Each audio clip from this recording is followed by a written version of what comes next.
Now, how about them damn Celtics? And we are back with another episode of How About Them Celtics. Sam and I are here recording Saturday, July 5th. Summer League is coming up. The Celtics offseason is here. How you doing, Sam? What? I just wanted to see how you would react because I just didn't acknowledge your existence. I thought you were like confused for a second. Thanks for having me. Yeah. What's up, Noah? Sam's not here. He's away for Saturday. We're recording this the day after 4th of July. Noah's here instead of Sam. I'll put your name on the screen instead of Sam's. I'll move it out of the way. But Celtics offseason, ready to go. How you doing? What's up, Noah? How are you? I'm good. I feel like it was such a busy couple of weeks with the offseason. Like right after Game 7, like between the Drew Holiday trade and the Porzingis trade, and then the draft, and then Luke signing and free agency and adding new Celtics. Like it was such a busy week, and then we've had a nice couple of days here with no transactions, which has been nice to just kind of reflect on everything. Yeah, they gave us the 4th off, which was good. It was nice that nothing happened. I know. When I woke up yesterday and I saw that Mo Wagner signed, I was like, "Oh, are we doing deals today?" Like I thought we were all gonna disconnect a little. The panic, the Mo Wagner no trade clause panic tweet. But yeah, I figured let's start with the center position. Speaking of Mo Wagner, the Celtics center rotation is currently Luka Garza, Neemias Queta, Amari Williams, and Xavier Tillman. And I guess I'll just start with your general thoughts on that heading into next season as the Celtics, I guess, go-to guys at the 5 spot. Yeah, I think the biggest thing for me is this is a massive bet on Neemias Queta and his development. And I know that's going to scare a lot of people, and there's a lot of people that did not like what they saw, and I might be talking to one of them right now. Perhaps. But ultimately, like, this is how guys break through. It's opportunities like this, and if he fumbles and he shows by December that he is not an NBA caliber center that can start on a good team, then that'll be his opportunity, and they don't have him under contract beyond next year, and that could just be it.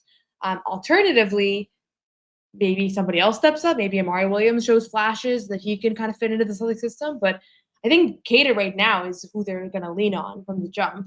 But it'll be good to remember that the centers that we see next year might not be the centers that are under contract when Tatum comes back. So it could also be that they have these guys coming in as filler, low cost, and then next summer they work to acquire somebody that's more ready to contribute now. So it's all for grabs. But I do think this year is a big bet on Queta and his development.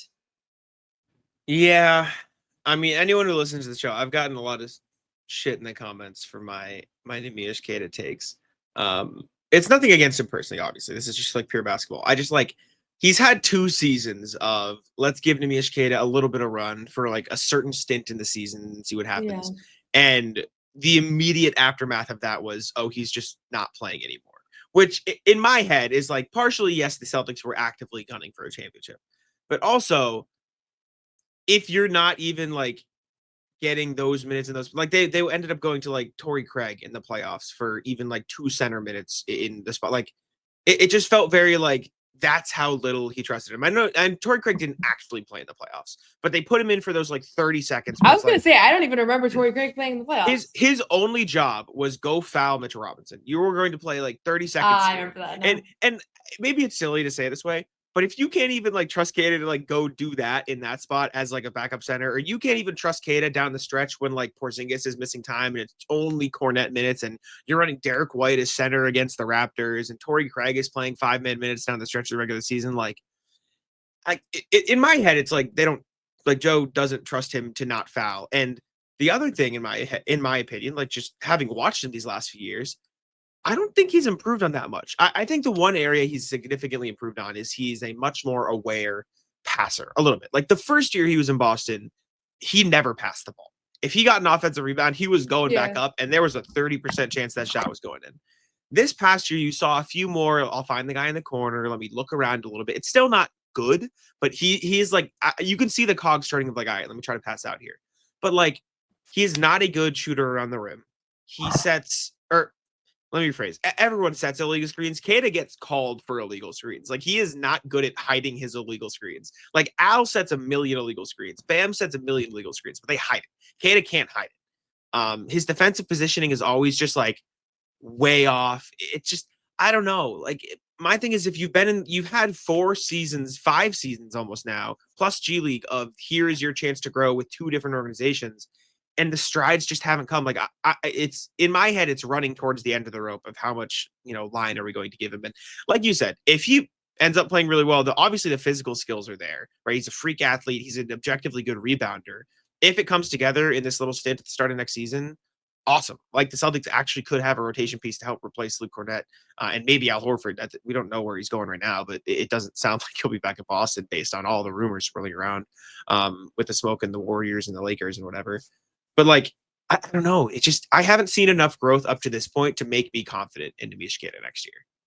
Well, the good thing is you don't have to be confident because I don't think next year is going to be a very high stakes year. So even if you feel terrible about it, like let's just roll the dice and see. I mean, he's under contract for cheap and they don't really have another option right now. Clearly they did not prioritize retaining Luke or Al, and they traded Kristaps Porzingis for nothing. And so I don't think that they are trying to assemble like the most win now roster with a starting center that can impact winning in the playoffs like right away. That's not what he is. But I disagree that he's really gotten like a ton of run.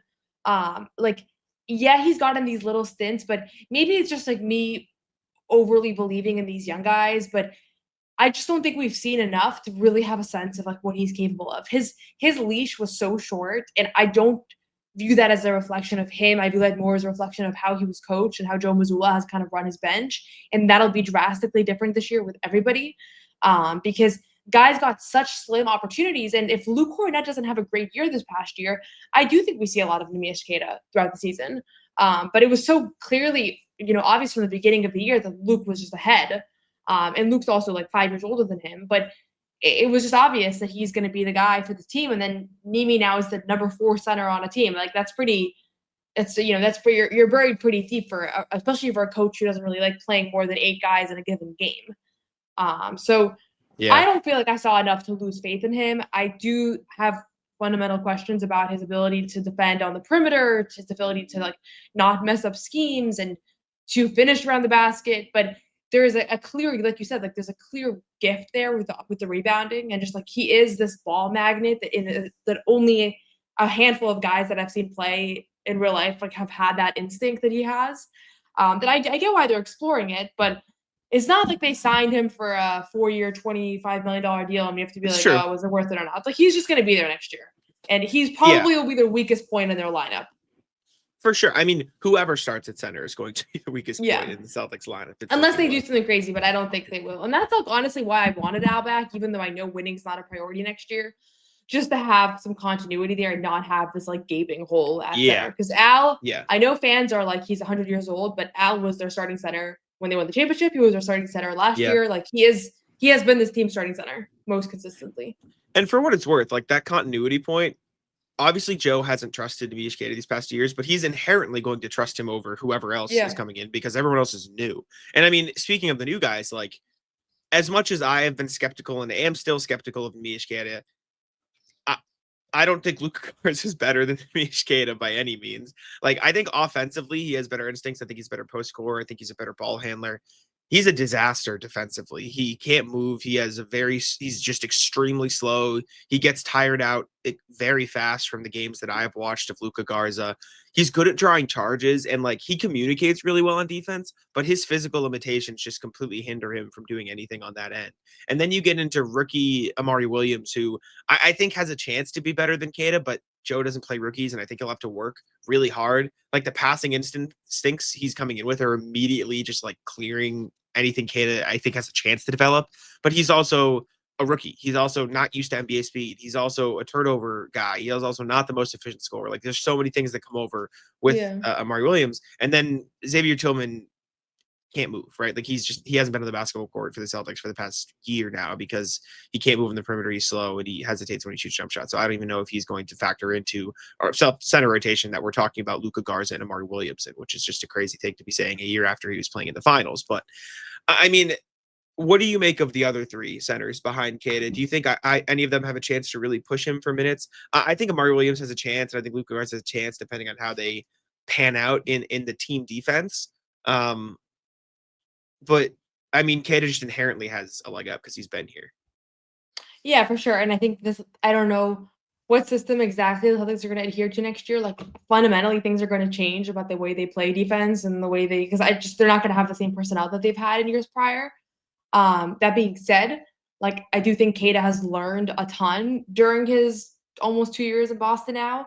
And even just going back to last year, Kata was at Summer League practicing different schemes that he could maybe try on the floor with the Celtics. Like that is, he is way ahead of these other guys as far as just familiarity with the system. And I think that it's hard to overlook that. Luka Garza, I'm going to be honest, like I'm not very high on him, and I'm not going to act like I'm a Luka Garza expert, but from what I've watched and just talking to some people that covered the Wolves more closely, defensively, I think it's just going to be a big challenge for him. And so I would imagine that he starts a step behind, but he's somebody, the fact that Boston has inquired about him so much over the years, which has been reported, makes me wonder if they're seeing something there that can be salvaged that is just not apparent. And then Amari Williams, I mean, he's going to be starting the year on a two-way, and like I think he's going to be in Maine at the start of the year, which I know is going to frustrate fans because everybody wants to see the rookies play in Boston, especially if this is a year that's more all about development. I still think they're going to utilize him in Maine to start, to just give him a chance to learn the terminology and everything because all of that's brand new. So we'll get a sense at Summer League at how Amari Williams can handle, defending and not fouling and all those things.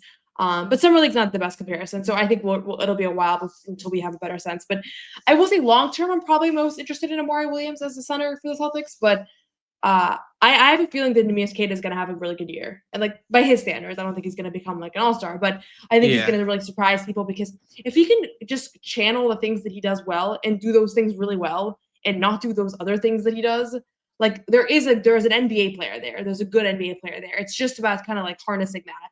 And you need an opportunity. I mean, we had Drew Peterson on our show on the Garden Report a couple weeks ago, and he was talking about how when you're a guy like in his shoes, you come in, you make one or two mistakes. It's like that stays with you, And I think that Queta has been coached really hard by Joe. He's told us that, right? I think that they have that dynamic and that he can't come in and just like make 4 mistakes and keep playing through it. And that's how it's been in Boston for almost a decade for everybody. And he's going to have an opportunity to play through some of those mistakes now. I think that'll be good for him. Do you think they will?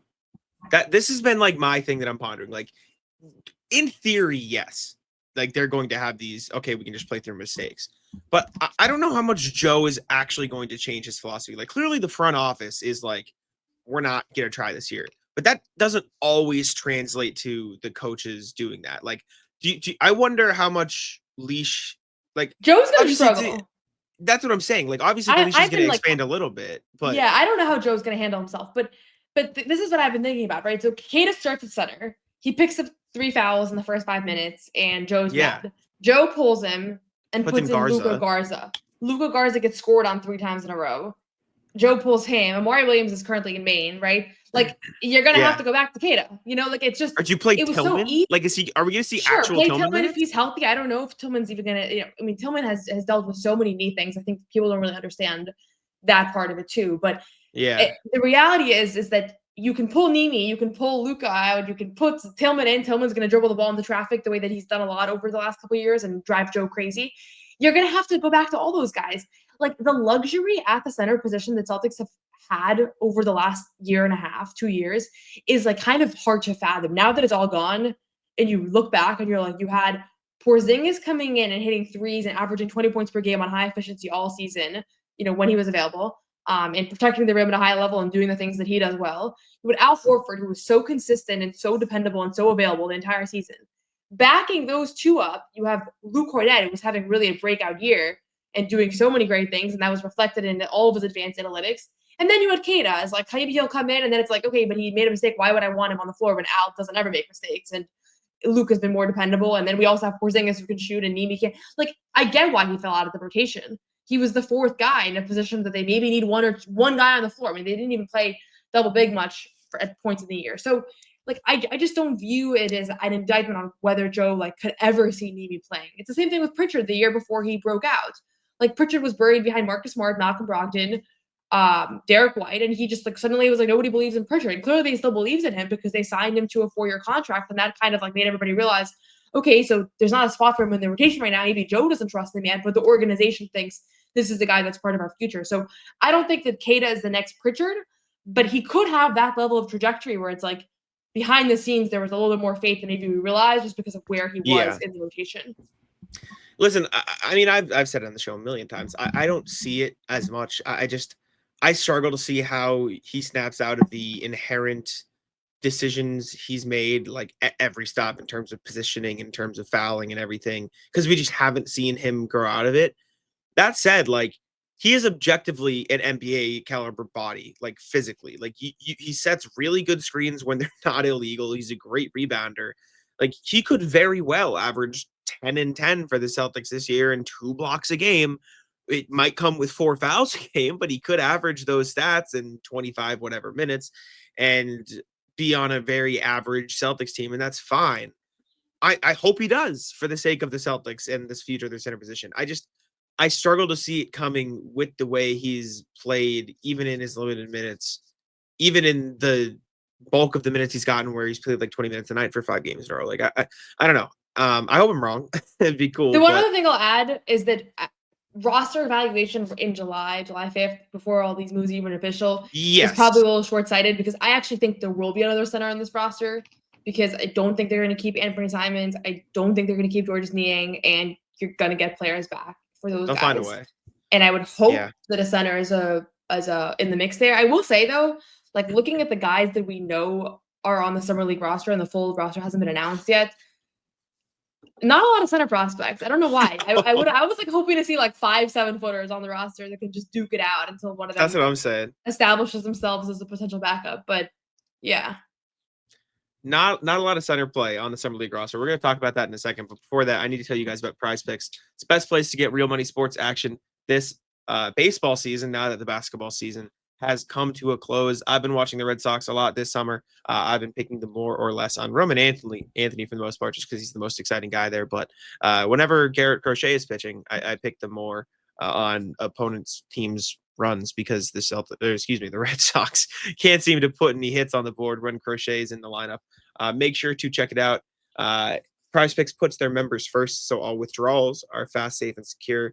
When my picks hit, I can get my money in as quick as 15 minutes. And the app is really easy to use. You just create a lineup, pick more or less on a few player stats for your shot to win up to 2,000x your money. Sam and I do the PrizePicks every single pregame show when the Celtics are on, so make sure to check it out. Download the app today and use code CLNS to get $50 instantly after you play your first $5 lineup. That is code CLNS to get $50 instantly after you play your first $5 lineup. PrizePicks, run your game. Back to this Summer League roster that you mentioned. I was looking at the Summer League roster today on Hoops Hype. Like they have every Summer League roster just plastered there. So obviously just the people we know that have been reported. And there was one. Just to clarify, is Hoops Hype just an aggregation of things that are reported? Like I think so they're not like a source. It's just like they just put it. Okay, continue. Well, Michael Scotto, who is started it, is a source, but I think the website itself is a place for like people like they compile stuff together. But from the looks of what we know about the Celtics Summer League roster, Kenny Lofton Jr. is the only center, and he's 6'6". Ben Gregg out of Gonzaga played some center spot too. He's 6'10", but he technically is more of a 4. It looks rough, like in terms of center play. I think, and Amari Williams. Sorry, yes, obviously the rookie Amari Williams. But there's no really like the guy I have my eye on that I wrote about today is on the Grizzlies roster, like Will Magnay out of Australia, like 27, giant body, plays very similar to Luke Cornett in the sense of he's just going to set good screens, run to the rim, block shots, get rebounds.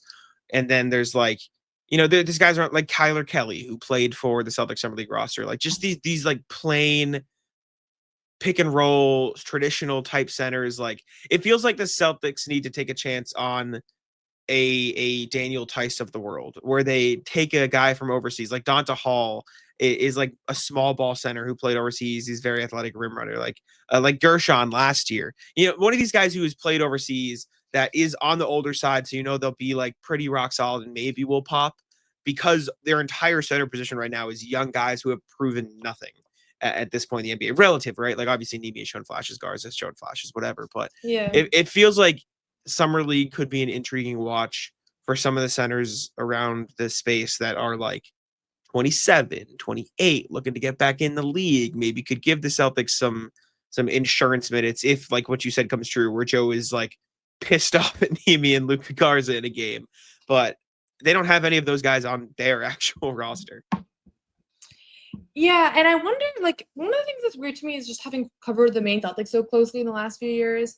Like, the Maine Celtics have had some of these guys, like James Banks, Hassan Ward, and those guys are on other teams' Summer League rosters right now. I think Banks is in Charlotte and Ward is in Oklahoma City, and like probably most people listening to this podcast like don't know who those guys are, but like those were that was the Maine Celtics rotation. Tyler Kelly 2 years ago was the backup for Kada, and he's a good shot blocker. Like these guys have been, these guys have been a part of the Celtics organization, but they're not interested in seeing any of those guys advance to potentially the parent club. So I don't know if there's just fundamental things they didn't like about those guys' games.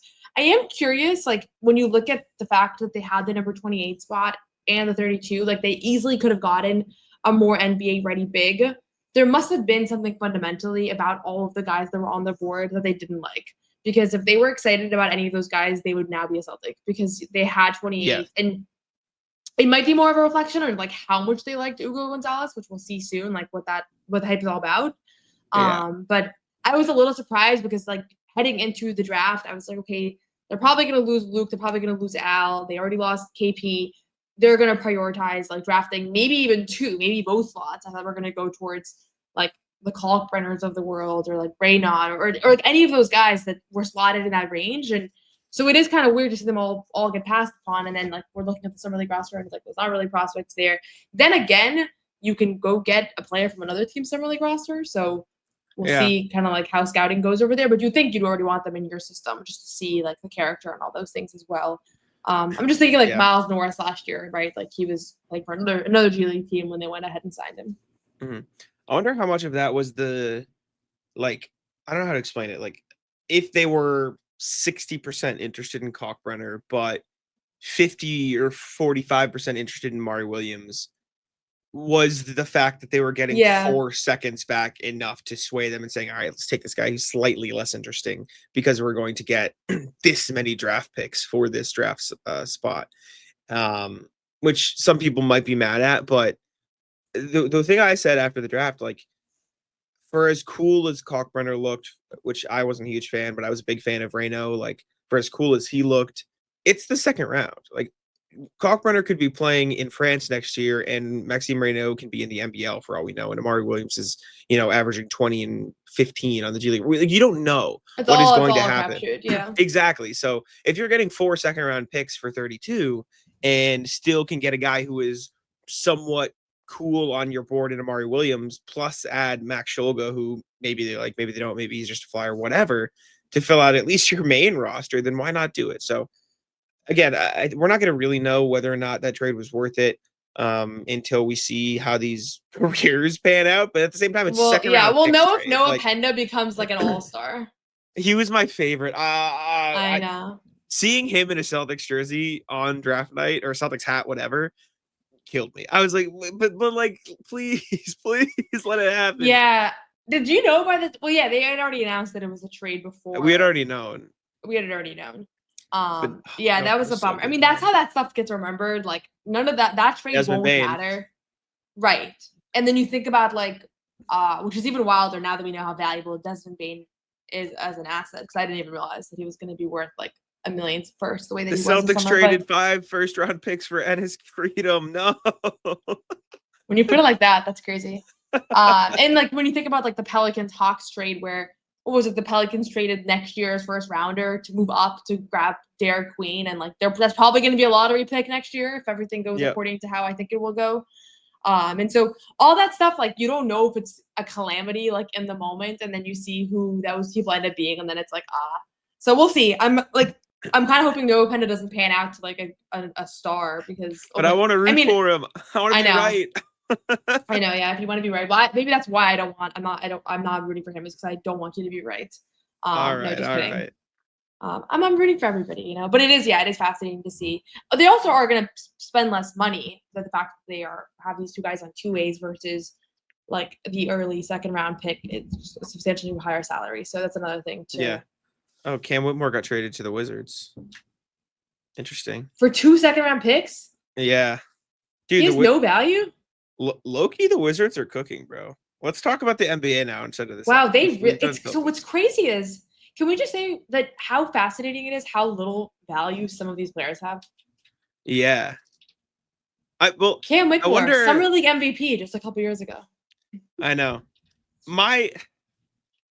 I wonder how much of the quote unquote no value, like, not even quote unquote, objectively no value, right? Like he just got traded for 2 second round Yeah, picks. he has no value. I feel like a lot of it is like roster flexibility and or salary flexibility, right? And I don't know what the Yeah. Rockets are doing. It could very well be posturing for a Giannis trade, right? Like if you trade Cam Whitmore to get extra, I don't even know how it worked, but like the way they signed 2 backup centers behind Alperen Sengun. Steven Adams could be a starting center in the, you know what I'm saying? Like they have 2 quality centers on that roster. Yeah. Are they looking to trade Sengun and Jabari Smith or Tyrese and for Giannis? And that way they still have centers next to him. And by trading Cam Whitmore here, they'll have flexibility to use the MLE. So like, who knows, right? It's all Yeah, above and my they're pay grade. kind of like that. They've already made a lot of moves like that. Yes.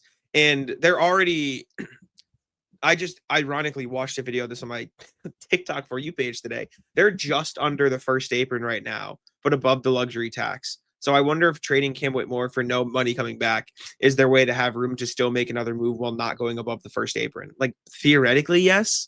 Shout out the Wizards though. The Wizards have had a phenomenal offseason so far.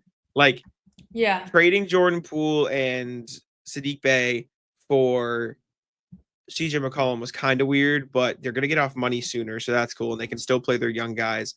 I forget who they got in the draft off the dome. I don't know why it's eluding me or escaping me right now. I'm going to go look, but the Wizards are like setting themselves to be pretty okay. Oh, they got Trey Johnson. Trey Johnson's great. Like they got a really good player in the draft there. They've got Bub Carrington. They've got Alex Sarr. They've got Bilal Coulibaly. Like I don't know, man. They're putting together some okay stuff, and now they have Cam Whitmore, who looks like he could be a pretty fine scorer. I don't know. They're doing all right. I'm just interesting trade. What they're doing with their older players. Smart, Middleton, and CJ McCollum on the same roster in 2025. Yeah, like are they there for like locker room vibes, or like they're trying to win games and he's there? I think it's just. It's like, I don't think they care about those guys. I think it was just we can get assets back in return for taking them on, and we're not trying to win anyways anytime soon. So let's bring in an But are none of those guys presence. worth anything that they can't flip those? I guess not really. Maybe I guess yeah, not really. Like who's trading for Middleton at 35 mil right now? Who's trading for Smart at 13 mil or 20 mil? Smart at 20 mil. Know. Yeah, who's trading for McCollum at 35 mil? 20 million. Those 3 guys collectively are making more than the rest of their roster probably right now. Yeah.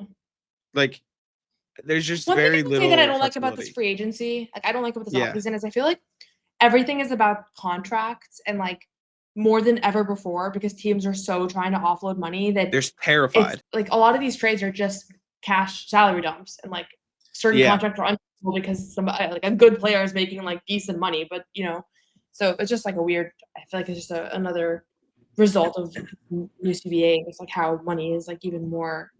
Yeah. More I feel like the new CBA was intended to destroy super teams, but it's just destroyed team building. Like it's destroyed every team's ability and ownership's willingness to put together good rosters for extended periods of times. Like rather than destroying the Warriors of the world, it's completely melted the brains of ownership groups and front offices everywhere because they're terrified to stay in the second apron. They're terrified to pay these insane luxury taxes for more than a season. And like no one's willing to do it. So I don't know. It's kind of disappointing to see how little value some of these guys have. Like I feel like CJ McCollum, Chris Middleton, and Marcus Smart can all still help teams in certain roles. Cam Whitmore's 21, 22 years old. He's getting traded for 2 second-round picks. The Wizards just did this with the Thunder too. They got Dylan Jones. Like they're just adding young flyer guys in their core. Like the Wizards are doing a phenomenal job. So I don't know. They have Olynyk, shout out Kelly. Imagine telling somebody that Marcus Smart, CJ McCollum, Chris Middleton, and Kelly Olynyk would be on the Wizards in 2020, and none of them would be starting. Yeah. Like that's McCollum will start. You think so? Yeah. Over who? over like I you don't think I they're don't gonna care go their who, young like, guys? I don't think they should. I mean, he's 20 point per game scorer. Like, build a functional team, you know? Middleton was an You're 18 young. point or like a 15 point per game scorer. Marcus Yeah, but Smart that was was a like so defensive late player of in the the year year. candidate. Like, Yeah, I feel like they were just tanking last year towards the end of the year. I guess, yeah. Like, Like I think Bob if Carrington, with the Trey roster they have Johnson. now assembled though, like you're Yeah. trying to win games, and CJ McCollum is gonna help you win games. You think the Wizards are gonna try to win games? I don't know. I hate tanking so much that I can't. I actually can't even talk about this. Like how could you not be trying to win games next year? You have good players on your roster. Try to win some games. Like your fans want to go watch basketball games, or you're not gonna have any fans anymore because you're a But they have defunct no organization. Like I mean, to play that, I agree with you in like as a theory, but like if you're the Wizards, I would rather just be bad for one more year, throw my hat in the when ring did at they start Cam tanking? Boozer When did they start tanking? when they traded Bradley Beal. When was that? Oh, that was 2 not years long ago? ago. No, 2 years ago. I mean, they were I bad before that, but they weren't trying to be bad. I can't get over the Tank. whole tanking Tank. thing. Yeah, Like tanking is tough. we got in like a whole discussion about this, not on a podcast. I just I know. I can't do it. Speaking of not tanking, the Lakers aren't tanking because they just traded for DeAndre Ayton. Noah, do you think DeAndre Ayton's gonna save the Lakers? Thoughts? So here's the thing. I'm pretty low on him. If I had to pick like my 5 least favorite NBA players, he would be on the list. That being said, my expectations are so low that I feel like he can only outshine them. And he is in a good situation here where he's going to be around like veteran players. He's going to be playing with Luka, which I think is an underrated thing here, or at least in my brain. Like Luka makes centers look really good. And so my first reaction was like, this guy sucks, and he's gonna probably like let down the Laker fans. But then after mulling it over for a few days, and like I've listened to some podcasts, people discussing this, like bringing new perspectives, I kind of see the vision where he pretty much has nothing to lose. He can rehabilitate his image. He can easily be a double-double guy. Like you're playing with Luka. 12 and 10. If you just give him like 12 and 10, that's like fine, right? So I actually think he'll be like a positive surprise, at least for myself. Maybe other people. I actually don't know what people were saying initially, but like I was pretty much like, this guy is not gonna do well. I'm just thinking back like the Phoenix run where he was like, I'm dominated, and like that whole thing that he had going. Like, I think that's where he lost me. So Luka like said in the last couple of days, or reporting from like Dan Wojcicki, I don't know if I'm saying it right. I'm sorry. He like just moved to the Athletic. Was like Luka's excited because he knows what Ayton could do on the 2021 Suns team, and I was just like, I get it, but this is like completely different from what was happening on that 2021 team. Not only is like DeAndre Ayton completely different from then, like since then we have had Ayton falling out with his head coach in Phoenix because he didn't care, and then also being like a negative asset to the Blazers team, who were terrible and somehow worse when Ayton was on the floor. But also like the best perimeter defender on the Lakers right now is Jared Vanderbilt, and the Suns had Mikal Bridges, who was 2 in Defensive Player of the Year voting, Cam Johnson, and Jay Crowder, who was a plus defender at the time. Like these teams are not the same. They're not. No. And so I do worry about DeAndre Ayton's willingness to hold up and play in that. I saw on Twitter somewhere say like JJ Redick's gonna kill DeAndre Ayton about 2 games into the season because he's not gonna try. And also, listen, man, if DeAndre Ayton was not getting to games because of icy roads in Portland and having a falling out with Monty Williams in Phoenix, Lakers fans are gonna rip his head off. And that's the stuff. And I don't want to get like too caught up in that stuff, but it's just been one thing too many for me where it's like how like the icy roads thing, like it's really dangerous to drive on icy roads. And like there is a world where like you actually can't do it. It's just like, how could it have been him, Like of course it was him. Like it's the same guy. It just I think I was higher I than want him consensus. to prove me wrong. He's not a bad guy. I didn't even I don't know much about it. Right. Like when this happened, I was like higher. Talented. Yeah, I was higher than like most people because I'm like, listen, he has been a double-double since he's entered the league. And that alone is going to be good for the Lakers. And I think it could help a lot of teams in the NBA. Like, I think it could help the Celtics, right? Genuinely. Like, if you get him on a minimum or $5 million contract, like having a double-double guy is objectively going to help you. A proven double-double guy who's not a bad rim defender. But it's impossible to ignore the red flags that come with DeAndre Ayton. So I think it could work. And I think on the court purely, if he tries. They're not paying him a lot. Yeah. And the alternative was Jackson Hayes. So you take it, I guess. But just ugly. Speaking of ugly, Bradley Beal is on the outs potentially with the Suns. There have been talks of wave and stretch a la Damian Lillard. There have been talks of buyout. There have been talks of whatever. He's got 2 years, $111 million left on his contract with a player option that last year. Bradley Beal on a minimum to even $5 million contract, really good NBA player. He's a great offensive talent still. He's a 50, 40, 85 something guy, averaging 15 points a game. Bradley Beal making $55 million is enough to tank your entire franchise. Like it's just not good. The Suns already have Jalen Green, Dillon Brooks, Devin Booker. I actually think the Suns are doing a pretty damn good job of putting a young core around Devin Booker as best they can right now. Their draft picks are all gone, so that's the problem. It is like generational how bad they fumbled this Devin Booker, Kevin Durant duo with Bradley Beal instead of just letting Chris Paul run the show for a little bit. The Bradley Beal situation is a disaster.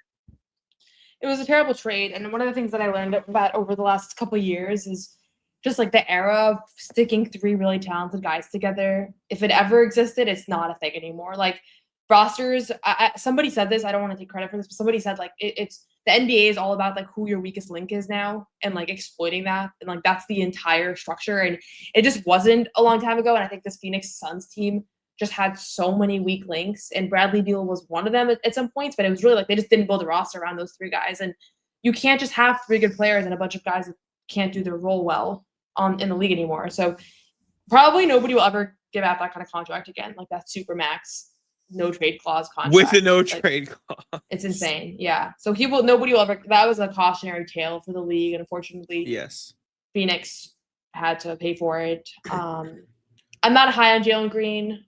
So we'll see how that goes, but I'm not either. I've been on the record multiple times saying he's a supercharged Jordan Clarkson, which is a fine NBA player, but it's not this like. It's funny. The 2 guys on the Rockets that I was like not high about were Jalen Green and Cam Whitmore. So it's funny that they got those guys because I feel like every time I was like, ball. Or I mean, just like a different prototype of what like I think the classic like Ime Rockets player is. And I feel like every time last year I was starting to be like, oh, the Rockets are number 2 in the West. And I was like, they still have Jalen Green as like one of their primary scorers. Like it's not going to work out. So now actually I'm like a full-blown Rockets believer. They're going to be good next year, man. That Rockets team is really, really good.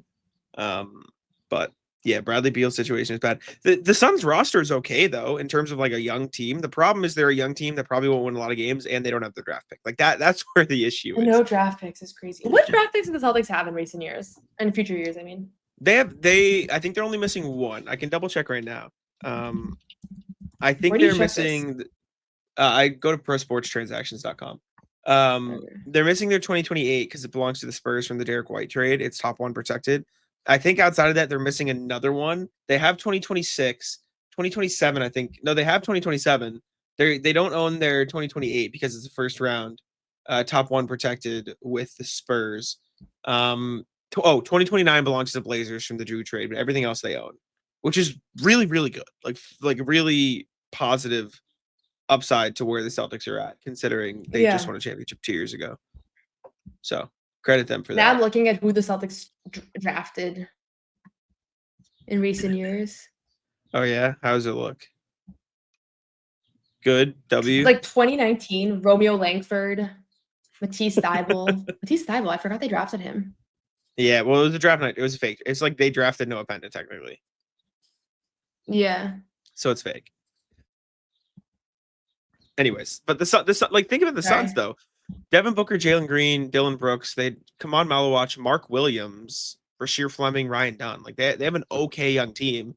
The problem is just they don't own their draft picks till 2031. Like next year, the Magic are gonna have their pick, which shout out the Magic. Right, like that is, or wait, did that go to the? Wait, how did the Magic have this? I thought that went to the Grizzlies.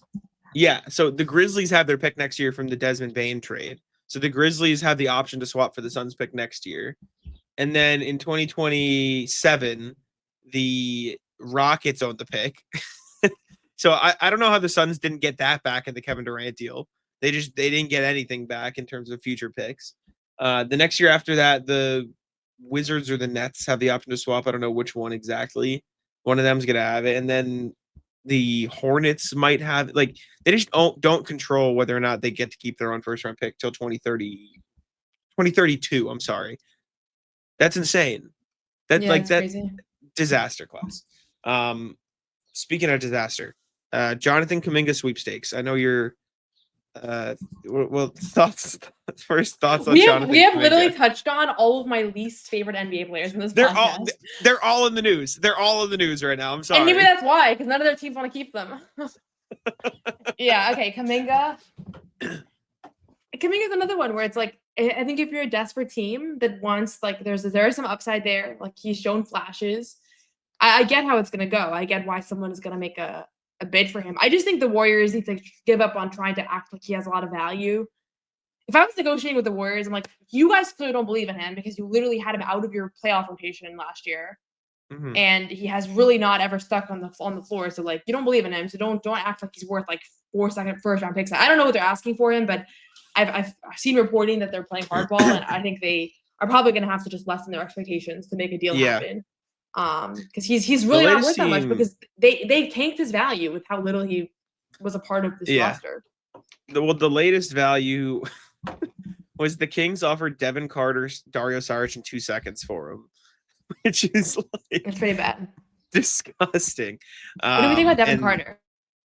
Devin Carter's fine. Like, yeah, he is a very Davion Mitchell coded to me. Like, I think he's a really good defender.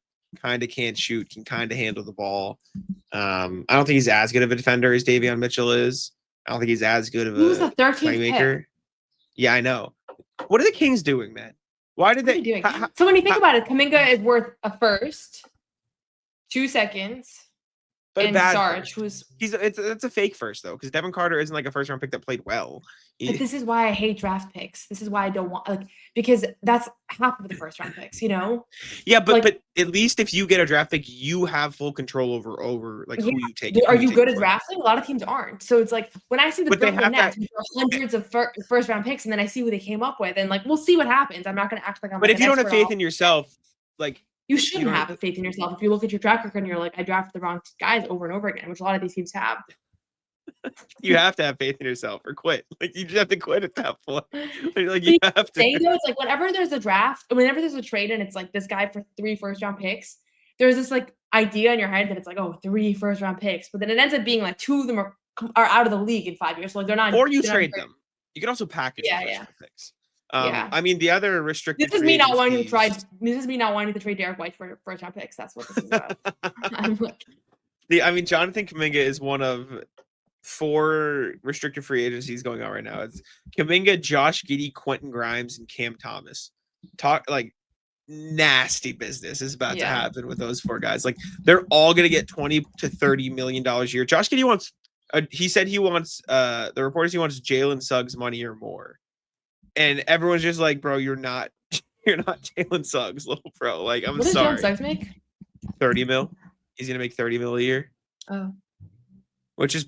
Jalen Suggs is about to make Derek White money, and Josh Giddey wanting Derek White money, I just can't get on board with, because my problem in the NBA is there's a difference between talented player who you can pay a lot of money to be like if you pay Josh Giddey $30 million a year, you're committing to Josh Giddey as a top 2 player on your team, and like he cannot be any lower because his skill set doesn't allow him to not have the ball in his hands because he's a bad defender and can't really shoot the ball, right? Like it's like the Russell Westbrook conundrum. If you're paying Russell Westbrook $55 million, you need to commit to him being the 1, maybe the 2. And if he's not that, even if he's the 3, it doesn't work because he can't play off the ball. You saw it in LA. And Russell, that doesn't take away from him as an NBA player. Like, Josh Giddey's an objectively talented NBA player. He's a great playmaker. He's a great scorer, great driving, can run an offense. But if he's your 1 or 2, you're probably not going very far in the playoffs because he's not good enough at it. It's like Sabonis. Like, Sabonis is a very, very, very good NBA player, but you have to commit to him as your 1 or 2 because he's not good at playing off the ball, right? So it's just tough when you get to those types of guys. And Kuminga's a similar way. Like, how good is a Kuminga as a top 3 option team? Probably not very good. So what are you really doing? It's just kind of a mess. Yeah, but that even besides the money, like having Josh Giddey have to play 40 minutes a game for your team, like you're giving up other things. Exactly. And like you saw that with Oklahoma City. So it's just tough. A lot of these guys. It's bad. And that's why like a guy like Derek White, who can fit in literally everywhere and not have really any downside to playing him, is so valuable. Which is why I'm still waiting to see what happens there, because as much as I would absolutely hate to see him traded, the more I see these moves happening, the Celtics are making, I'm like, I could still see it happening. So I hope it doesn't. But just like the way things have been shaken up this offseason do not make me confident. I agree. All right, I don't think I can change the background because my StreamYard is glitching out. But the last thing is the rat list. Do you remember the rat list? You've been on the show close enough. Things I hate. List. Yeah, complaints. Any general complaints lately? If you don't have much, that's okay. Tanking. Tanking gets rat listed. Tanking should not be rewarded the way that it is in the NBA. And maybe this is because I'm on the precipice of potentially covering a tanking team, and I hate the idea of that. But truly, like we're talking about the Wizards right now, like they should be on a the league should give them a mandate. You have to be competitive next year. Like you cannot look at this roster. You can't be the Utah Jazz and tank year after year. It's not fair to your fans. It's not good for the teams that you're playing against who are now playing irrelevant basketball all of March. Like nobody wants that. And truly, like it's a sports league. Like you should be trying to win as much as you can. And I get that there's like you have to find a way to level the playing field, but I do not like the current system. And eventually, when's the last team, one of these like traditional tanking teams, won a championship? The Thunder. Did they? Yeah, I guess they did tank. And that's literally why during the finals I realized that, and I was like, I'm now rooting against the Thunder for like the remainder of the series because I don't want people to be like. But they weren't like a we're gonna tank every year team. Like they tanked for like 1, maybe 2 years. But I guess that's just because they. But it was bad when they did it. It was bad. It was really bad. They were starting like Ousmane Dieng and Isaiah Roby and just like nasty Olivier Sarr. Like it was bad. It was bad. Like obviously, the less time you do it for, the better. But like you shouldn't be able to identify tanking teams the way you can. Like there was a game. This really hit me once when the 76ers were in Boston. And I was in the Philadelphia locker room, and Tyrese Maxey, Paul George, a bunch of other guys were all in street clothes. I'm pretty sure a lot of them were not hurt. Like Maxey was definitely not hurt. They had him listed for something. And they were all just sitting there. And like the guys that were rolling out to play, like I didn't even recognize half of them. I was like, this is like, it was like they were, remember that time where they were like shuffling in 10-day contracts at some point? And I think to myself, like, this team was coming into the year as like a contender. Like that was, I mean, I had them like contending, maybe other than people didn't. But, and like, yeah, things went down. Joel Embiid got hurt. And like, you know, it wasn't a good year as far as like Jared McCain. Like they got unlucky. But at a certain point, it was like they had no incentive to try to win games. And like, I just wish, I don't have all the answers, but I just wish that wasn't how. But what's the solution then? I agree with you, but I'm just like, what's the solution to it? Because like, if you do get in the position of the Sixers and you know there is like, you know from early because of injuries, there's objectively no chance you're going to win a championship. Like that is like the best practice with the way it's currently structured. It is. And I don't blame teams. I don't blame teams for doing it. But for one, I think you have to have a multi-year tanking window, not one. Sure. Because and Celtics fans are going to hate this because, like, right now, Celtics fans are kind of getting excited about, like, okay, we'll tank for a year, we'll get AJ, and then we'll be back in contention when Ayton comes back. Like, I get it, but that's actually not, like, what the point of winning the lottery would be. Like, the Mavs should not have Cooper Flag right now. They were in the finals a year ago. They have a lot of really good players. They were going to be, they were a playoff team for most of last year. And so just because, like, a couple months you intentionally lose or things don't go well, like, I don't think you should now have good odds. And I know they didn't have the highest odds and like the lottery ball fell their way. Bad odds. Yeah, I know, but still, like, but it should be. I agree with you because it should be like a team like the Heat, right?